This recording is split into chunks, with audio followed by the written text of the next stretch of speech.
If we want to edit this text over here, we simply have to click on it. Then we can see that we are in the heading widget. We have the content settings over here, the style settings over here, and the advanced settings over here. By going back to content, we can see the text that we can customize over here.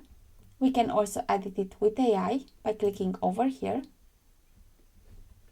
We can use a new prompt in order to create a new text. We can add a link over here. By clicking on this wheel, we can also set the link to open in a new window. We can also use dynamic tags. For example, an internal URL. By clicking over here for the type content, and let's search for a page. Now, when someone is going to click on this text, they are going to be taken to the About page. Let's click on this X over here in order to delete the internal URL. And we also have the HTML tag over here. By going to Style, we have the alignment settings over here. We can't really see them because the text is the same dimension as the container of the text. The typography over here, we can use global fonts from over here or custom typography from over here.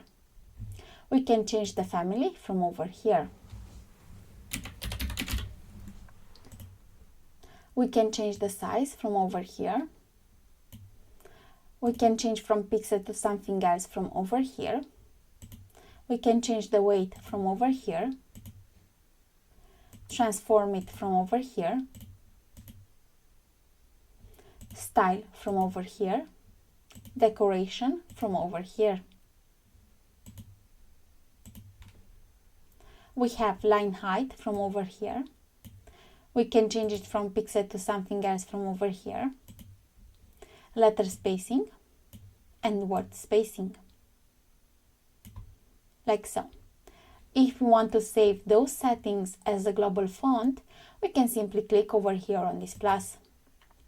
And then name our new global font and click on Create.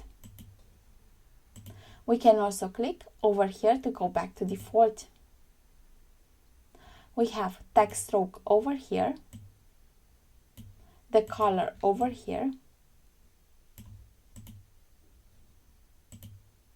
text shadow, the color from over here, the opacity from over here, the blur, the horizontal distance, and the vertical distance.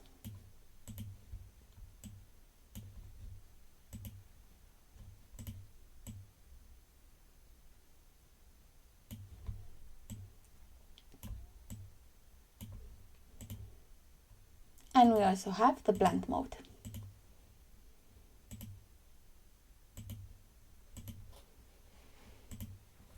For the text color, we have option for the normal and for the hover state.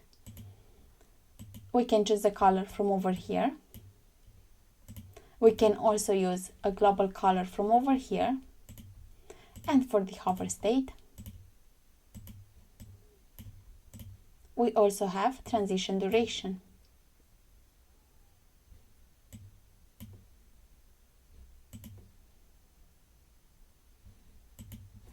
And for the advanced settings, we can set margins and paddings over here. We can also set custom width from over here. For example, custom, like so. And now if I'm going back to style, we can see the alignment a bit better.